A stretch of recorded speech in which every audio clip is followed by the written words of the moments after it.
tavakkal umuman tavakkal qilmaslikda. Tavakkal qilish kerak. Shunda yo yutadi, yo aksi bo'ladi. Sirli masalliqni o'zi yo'q. Qarib ketibsiz. Umrofatlar yo deyishadi.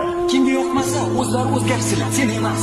Manmanlik halokatlarning birinchi sababchisi bo'ladi. Tasodifan bo'lmaydi. Senga ishonmayman. Hechqisi yo'q. Asosiysi o'zingga ishon. Xato qilish bizga xos. Kechirish esa ilohiy. Hamma gap o'zingda. Ko'piklarmish. Keraksiz temir uyumlarida. Hayot har doim sen o'ylagandek bo'lmaydi. O'tmish bilan yashamaslik kerak. Chunki o'tgan ishni qaytarib bo'lmaydi. Meni bir do'stim bu haqida juda yaxshi gap aytgandi. Foydasiz temir tersak. Odamni urishlariga qarab qilish kerak. Hozirgi qaroring seni ayni damda kim bo'lishingni belgilab beradi.